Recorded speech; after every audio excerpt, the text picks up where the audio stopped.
Hi guys, this is Shailesh and welcome back to Cisco Tech and Cisco Tech Live. इससे पहले guys कि हम आगे बढ़े, फटाफट से चैनल को सब्सक्राइब करें और इस बेल बटन को क्लिक करके आप नोटिफिकेशन पा सकते हैं। ऐसी काफ़ी सारा मेरे चैनल पर आपको कंटेंट मिलेगा। तो ये वीडियो काफ़ी इम्पोर्टेंट होने वाला है। कैसे? अगर आप एक क्रिएटर हो, चाहे वो यूट्यूब क्रिएटर हो, चाहे गूगल एडसेंस से अर्निंग करते हो, चाहे वेबसाइट हो, चाहे सॉफ्टवेयर डेवलपमेंट हो, चाहे एडमोब का जो मोब से एडसेंस से अर्निंग करते हो, जितने भी अर्निंग के प्लेटफॉर्म है या फेसबुक का हो गया मान लो, तो इसमें ये एक दिक्कत आती है क्या कि गूगल एडसेंस पेमेंट रिलेटेड। ये पूरा वीडियो क्विकली मैं फटाफट बताऊंगा कि मेरे साथ क्या हुआ, क्या एक्सपीरियंस रहा मेरा। और ये सबसे ज़्यादा मैं अभी भी बताता हूँ कि ये क्रिएटर्स लोगों के लिए वीडियो है, जैसे कि YouTube, Facebook, Google AdSense, software development, AdMob. ठीक है, तो पहला पॉइंट्स आते हैं। मेरे हाथ में दो फॉर्म मिलेंगे आपको। ए है फीमा, जी हाँ फीमा, और एक पैन कार्ड फॉर्म नंबर 2 और एक फॉर्म नंबर 4/5, जिसको अपन पैन कार्ड का फॉर्म बोल सकते हैं नॉर्मली भाषा में। एक नॉर्मल आपको आपका जो पैन कार्ड है उसको सेल्फ अटैच करके बैंक को देना पड़ता है। ठीक है, तो मेरे पास अभी दो फॉर्म है जिसका मैं बता देता हूँ। फीमा डिक्लेरेशन फॉर्म। तो पॉइंट नंबर 1 से अपन चलते पहले कि अगर मान लो गूगल एडसेंस क्या करता है, ये पूरा पेमेंट जो मेरे साथ हुआ, क्या प्रॉब्लम आती है, कहाँ पर पेमेंट फंसता है आपका, उसके लिए क्या रूल है, और आपको क्या अगर ऐसा हो जाता है आपके साथ तो आपको क्या करना पड़ेगा। क्योंकि गूगल एडसेंस का बेसिकली देखें तो कोई भी बस एक हेल्प फोरम है, कांटेक्ट करने के लिए कोई भी नहीं मिलते। लेकिन हाँ, इसमें मैं काफ़ी आपको बताऊंगा कि क्या आपको प्रोसेस करना पड़ेगा। मेरे साथ जो हुआ वही करना। ये मेरे वही जो मेरे हाथ में आपको फॉर्म दिख रहे हैं, ये एक्चुअली क्या है, फीमा डिक्लेरेशन फॉर्म है। अभी मैं आपको स्क्रीन पे भी दिख रहा होगा। तो फीमा, सबसे पहले बात करते हैं कि ये क्या है। ये फीमा, फीमा का मतलब होता है foreign exchange management currency exchange का एक फॉर्म होता है, यानी 1999। तो फॉरेन एक्सचेंज मैनेजमेंट एक्ट 1999 में कि एक्ट बना था, यानी कि अगर बाहर से आपका किसी यूएसए से, सिंगापुर से समथिंग, अगर बाहर से आपका यूएसडी में पेमेंट आता है आपके बैंक में, तो इस फॉर्म की ज़रूरत पड़ती है, फीमा जिसको अपन बोल सकते हैं। ठीक है, तो मेरे को भी कोई भी क्रिएटर है, यूट्यूब वाला है, चाहे वो एडसेंस से अर्निंग करता है, चाहे वो वेबसाइट से अर्निंग करता है, नहीं उसको एक बार मैं लिख के देता हूँ कि एक बार फीमा में उसको की प्रॉब्लम आएगी ही आएगी। मान लो 1-2 बार आपका पेमेंट आ गया गूगल एडसेंस से, लेकिन कई बार ऐसा होता है कि आपका पेमेंट रुक चुका है, समथिंग प्रॉब्लम है, तो फीमा की सबसे ज़्यादा बैंक और फीमा, इसमें आपका पेमेंट अटकता है। तो पहला पॉइंट कि मान लो 21 तारीख को गूगल एडसेंस आपकी पेमेंट रिलीज़ करता है, तो 22 या 23 तारीख को लगभग यूएसए से उनका जो भी बैंक होगा, सिटी बैंक होगा या सिंगापुर में जो भी बैंक होगा, गूगल एडसेंस की बात कर रहा हूँ मैं, तो 21 या 22 तारीख को समथिंग जैसा गूगल एडसेंस आपका पेमेंट रिलीज़ करता है, तो आपके बैंक को आने तक के लगभग वो 21 या 22 तारीख को, या खूब से खूब 25-26 तारीख तक वो जो पेमेंट है वो आपके बैंक में आ ही जाता है। चलो मान लो बैंक में तो आ गया। अब बैंक में आता है तो सबसे पहली बात ये यहाँ पर आके अटकता है। ये फॉर्म कहाँ पर? फीमा में। बैंक में अगर आपका पेमेंट आ जाता है तो सबसे पहले आपका जो भी एसबीआई बैंक हो, चाहे एचडीएफसी बैंक हो, चाहे एक्सिस बैंक हो, चाहे कैनरा बैंक हो, एनी बैंक इंडिया में, तो सबसे पहले आपका जो करेंसी एक्सचेंज वाला फॉर्म है ये भरना पड़ेगा आपको। मेरे साथ क्या हुआ था कि मेरा पेमेंट आ चुका था लगभग 22-23 तारीख को समथिंग, लेकिन वो आ तो गया, लेकिन वो आ गया और बैंक में पेमेंट आके रुक गया। अब मैंने काफ़ी कोशिश की, मेरी ब्रांच काफ़ी दूर थी, मैं और कहीं था, मेरी समथिंग जॉब लोकेशन पर था, तो मैंने बैंक को कांटेक्ट कैसे करें। अब बैंक वाला बोलता है कि भाई साहब बैंक में आओ, फॉर्म भरो, ये वो, तो ऐसा करके वो आज कर देंगे, कल कर देंगे, आपका लेंदी हो जाता है। तो यानी कि एक कुल मिला के बात ये है कि आपको बैंक जाना है, बैंक से कांटेक्ट करना है, और एक फीमा डिक्लेरेशन फॉर्म होता है वो भरना है आपको।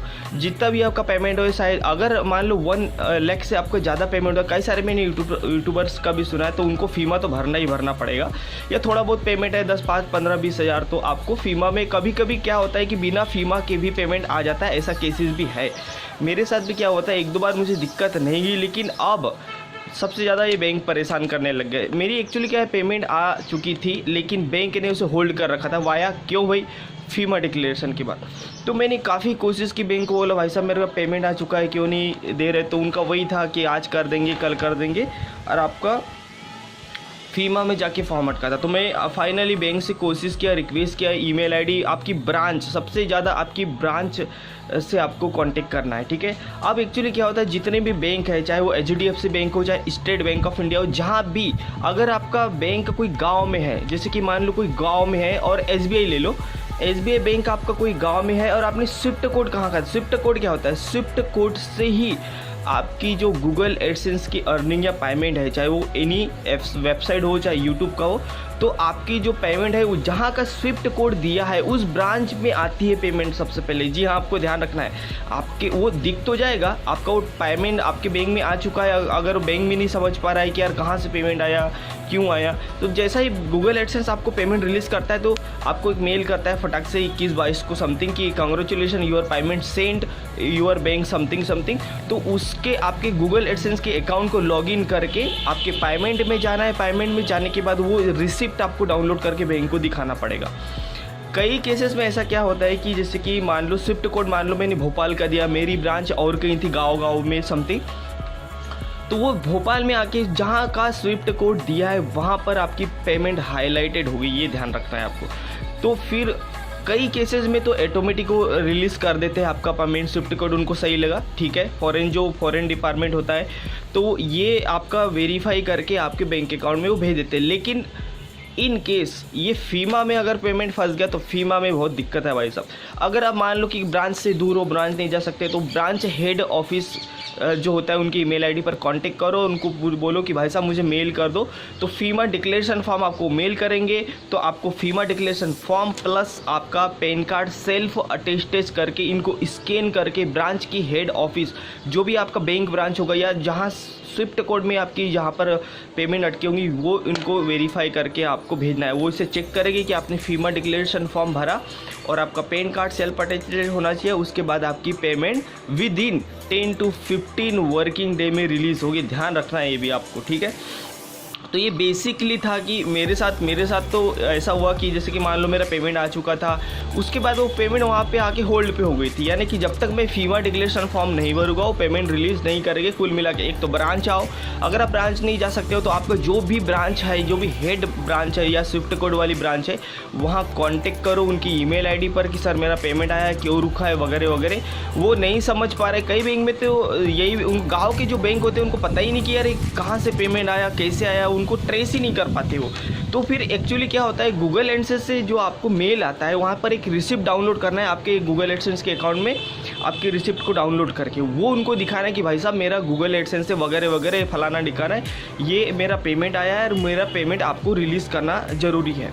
तो ये रिसिप्ट आपको दिखाना है, ब्रांच में मेल कर सकते हो अगर ब्रांच नहीं जा। मेरा ख्याल है जितना जल्दी अगर ब्रांच आप जाते हो तो आपका काम हो जाता है, लेकिन ब्रांच से बंदा दूर है तो फिर ये दिक्कत वाला काम है। तो मेरा तो फाइनली हो गया काम, मैंने ब्रांच को बड़ी मुश्किल से कांटेक्ट किया, उसके बाद काफ़ी सारे कंप्लेंट करना पड़ा मुझे, क्योंकि मैं ब्रांच से काफ़ी दूर था, 1000 किलोमीटर दूर था, क्योंकि मेरी ब्रांच मान लो भोपाल में है और मैं उस टाइम नोएडा में था। तो ये इस केस में मुझे फिर ये उन्होंने ब्रांच हेड से मैंने बात किया, मुझे फिर उन्होंने फीमा डिक्लेरेशन फॉर्म भेजा और ये फॉर्म भेजने के बाद मैंने इसे वेरीफाई किया, फॉर्म भरा। फॉर्म भरने का सीधा है आपकी सील साइन होना चाहिए, इस पर सील नहीं मतलब साइन होना चाहिए, आपकी डेट, आपका पूरा नाम वगैरह यहाँ पर दिख रहा होगा आपको, स्क्रीन पे आपको दिखा दिया होगा।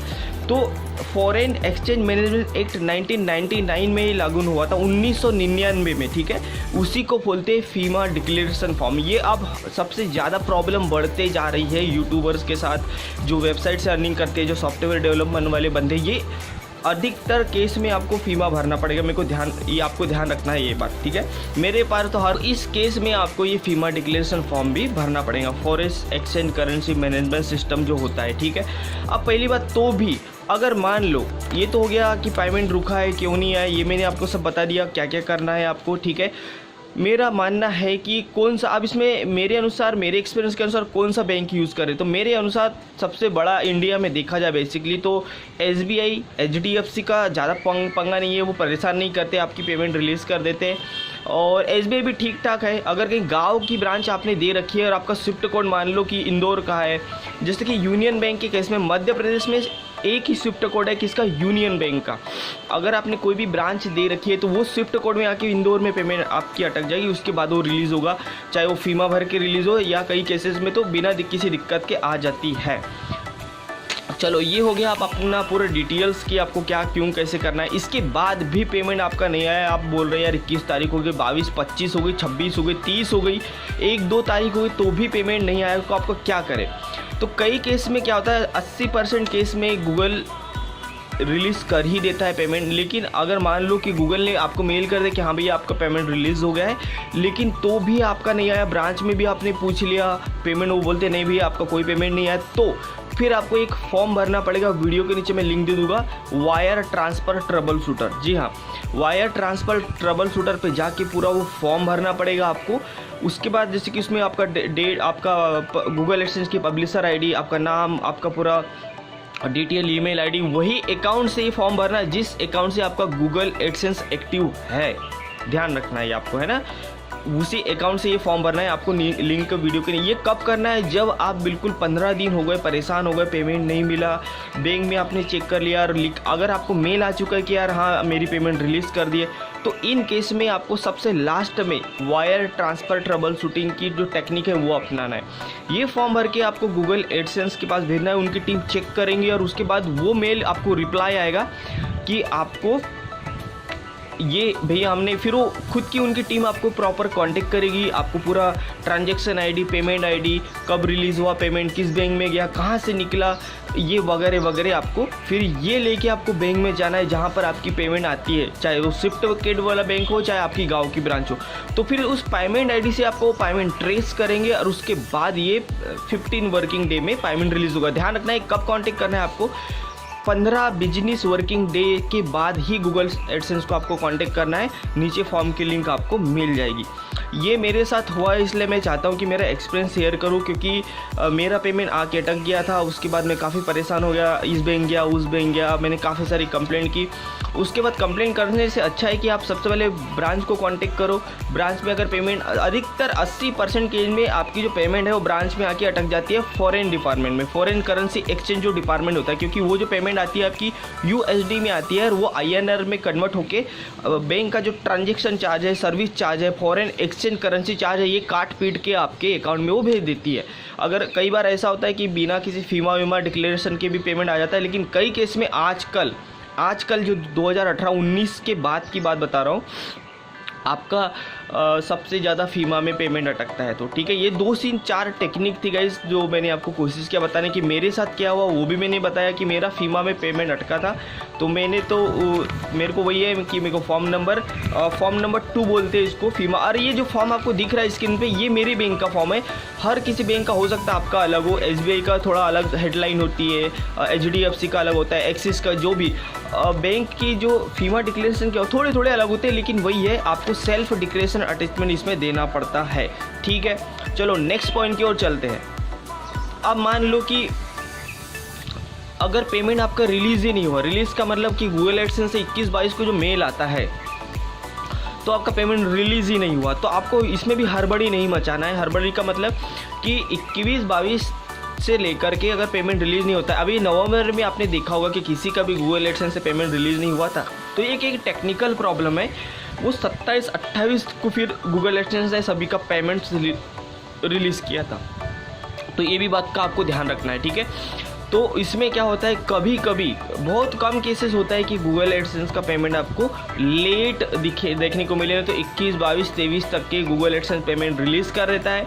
और आपके बैंक में वर्किंग डे है, बैंक बिजनेस वर्किंग डे है, तो आप 24-25 तक बिना किसी दिक्कत के अकाउंट में आपका जो अर्निंग है, जो पेमेंट है, चाहे वो गूगल एडसेंस का हो या यूट्यूब का हो, चाहे आपका वेबसाइट का हो, चाहे एडमोब का हो, वगैरह वगैरह, सबका पेमेंट आ ही जाता है। लेकिन पहली प्रॉब्लम फीमा डिक्लेरेशन में आपका फॉर्म फंस जाता है। दूसरी प्रॉब्लम कि हो सकता है बैंक वाला फॉरेन एक्सचेंज डिपार्टमेंट ऐसा टाइट हो कि वहाँ पर आपका पेमेंट अटका हो सकता है कि आपने जो गांव की ब्रांच दी है तो आपका वो पेमेंट स्विफ्ट कोड जहाँ का दिया है आपने वहाँ पर अटका हो। अगर मेरे केस में देखो, जहाँ ऐसा बैंक आप यूज़ करो जहाँ पर खुद का स्विफ्ट कोड हो, जैसे कि SBI भोपाल, मान लो एग्जाम्पल, SBI भोपाल में जैसे कि मान लो 4, 5, 10 ब्रांच है, तो जिस ब्रांच का स्विफ्ट कोड खुद का है वहाँ का यूज़ करो, तो पेमेंट भी वहीं आएगी, अकाउंट भी वहीं का है, तो बिल्कुल ये 5 वर्किंग डे में फटाफट खेल खत्म हो जाता है। अगर फीमा में आपका पेमेंट आ गया, आप उनको फ़ोन करके बोलो कि सर मेरा पेमेंट आया है। अगर आप ब्रांच नहीं जा सकते तो ब्रांच की आईडी पर पूरा फीमा फॉर्म भर दो। फीमा फॉर्म कहाँ मिलेगा? ब्रांच में ही मिलेगा, या तो ब्रांच वाले आपको मेल करेगा। अगर वो मेल नहीं कर रहे, नहीं सुन रहे, तो ब्रांच जाना पड़ेगा, आपको ध्यान रखना है। कोई ब्रांच काफ़ी अच्छी होती है, सपोर्ट करती है। मेरे केस में मेरी ब्रांच ने मुझे काफ़ी हेल्प की और मेरे को मेल भी कर दिया था उनने, तो मैंने फॉर्म भर के मेल पर ही वापस कर दिया। उस टाइम मैं नोएडा में था अभी पिछले महीने, और उसके बाद में उन्होंने मेरा पेमेंट ऑटोमेटिक रिलीज़ कर दिया। लेकिन इसमें टाइम काफ़ी लग गया क्योंकि बैंक की स्ट्राइक थी। उसके बाद में जो फॉरेन एक्सचेंज करेंसी डिपार्टमेंट होता है, 2-4 लोग होते हैं, उनका मूड भी सही होना चाहिए कि हाँ यार पेमेंट आया है बंदे का, रिलीज़ कर दो, न तो देखेंगे कल होगा, आज होगा, देख लेंगे, ये चलते रहता है। तो ये केस में भी आपको ये खुद को हैंडल करना है, ठीक है। अब मान लो एक पॉइंट मैंने बताया था कि गूगल एडसेंस का मान लो आपका पेमेंट आया ही नहीं, तो इस केस क्या होगा? थ्रेशोल्ड $100 पे कंप्लीट होता है। अगर वो कंप्लीट हो गया तो भी पेमेंट नहीं आया, तो ये भी आपको वायर ट्रांसफ़र ट्रबल शूटर के थ्रू फोरम में जाके कांटेक्ट करना है। इसमें कई सारी आपकी गलतियां भी हो सकती है कि यार मेरा थ्रेशोल्ड कंप्लीट हो गया, आया नहीं, आपने 10 दिन हो गए, 21 तारीख से लेकर 30 तारीख हो गया, आपका एडसेंस ने यानी पेमेंट ही रिलीज़ नहीं किया, तो हो सकता है कि आपने कुछ न कुछ गलती की होगी, जैसे कि कोई स्ट्राइक भी नहीं होना चाहिए ऐसे केस में आपके चैनल्स पर, और आपने हो सकता कि कोई स्ट्राइक मिली हो उस टाइम, ये भी केस में आप कई सारे देखे हैं मैंने। तो ये भी बात का आपको ध्यान रखना है। इसके लिए भी एक फोरम की लिंक मैं नीचे दे दूंगा, तो वहाँ से गूगल एडसेंस के फोरम में जाके आपको लिख देना है कि सर मेरी उसी आईडी से जहाँ पर आपका गूगल एडसेंस अकाउंट चलता है, या जो लॉगिन यूट्यूब अकाउंट है। तो ये कुछ गाइस आपको बेसिकली जो मेरे साथ हुआ, जो होता है, मैंने बताया कि फीमा डिक्लेरेशन फॉर्म पेमेंट कब रिलीज़ होती है, कैसे क्या करना चाहिए। If you guys any query please leave the message comment section below. Video के नीचे जाके आप कमेंट कर सकते हैं। तो और भी कोई सवाल, सुझाव, शिकायत, प्रॉब्लम है तो मैं कोशिश करूँगा आपको बताने की। बस आज की इस वीडियो में इतना ही। वीडियो को लाइक करें, शेयर करें, उन लोगों के साथ, क्रिएटर के साथ शेयर करें ताकि उनको ऐसा एक्सपीरियंस देखने को ना मिले। मेरे साथ हर चीज़ हुई है, फीमा में मेरा पेमेंट अटका है वगैरह वगैरह, क्योंकि ब्रांच सबसे ज़्यादा टारगेट होता है कि आपकी जो ब्रांच है वो कैसा है, वो कैसा बिहेवियर है, कैसा हैंडल करती है। क्योंकि गूगल में तो 80% गारंटी है कि वो बिना किसी दिक्कत के, अगर आपका ओके है सब कुछ, 21, 22 को पेमेंट रिलीज़ कर दे और 25, 26 को आपके बैंक अकाउंट में आ जाता है। कोई फीमा वीमा की ज़रूरत नहीं पड़ती। लेकिन भाई साहब ये इंडिया है, इंडिया में बहुत कुछ होता है। इंडिया में अब जैसे कि जो भी फॉरेन करेंसी एक्सचेंज मैनेजमेंट वाला सिस्टम है, जो भी बाहर से पेमेंट आती है, इसमें बहुत ज़्यादा हर बैंक एक्टिव हो चुके हैं और वो चेक करते हैं कि प्रॉपर ये जेन्युइन है कि नहीं। तो आपकी सबसे मेन काम हेल्प करेगी गूगल एडसेंस की पेमेंट रिसिप्ट। आपके गूगल एडसेंस में अकाउंट में लॉगिन करके उसे चेक कर लो, या तो आपको मेल आता है तो वहाँ से साइन इन के बटन पर उसी अकाउंट से क्लिक करो और वो रिसिप्ट उनको दिखाना है। क्योंकि मैं जानता हूँ क्रिएटर का ये काफ़ी मेहनत का पेमेंट पैसा होता है, चाहे वो एडमोब से अर्निंग कर रहे हो, चाहे वो यूट्यूब से अर्निंग कर रहे हो, चाहे वो वेबसाइट से, चाहे सॉफ्टवेयर डेवलपमेंट से, चाहे मोबाइल एप्लीकेशन से, कई सारे प्लेटफॉर्म्स है ऐसे गूगल के, ठीक है। तो बस गाइस इतना ही था। Like, share, subscribe Cisco Tech and Cisco Tech Live. Thank you for watching. Sign up Facebook page नीचे दिया है, आप लाइक कर सकते हैं और उसमें मैं काफ़ी सारे ऐसे अपडेट डालता हूँ। फेसबुक पर भी आजकल मेरी वीडियो आने लगी है, तो आप चेकआउट कर सकते हैं। Thank you, sign up, bye bye. Subscribe करें सिस्को टेक चैनल को और इस बेल आइकन को प्रेस करें लेटेस्ट टेक वीडियो सबसे पहले देखने के लिए।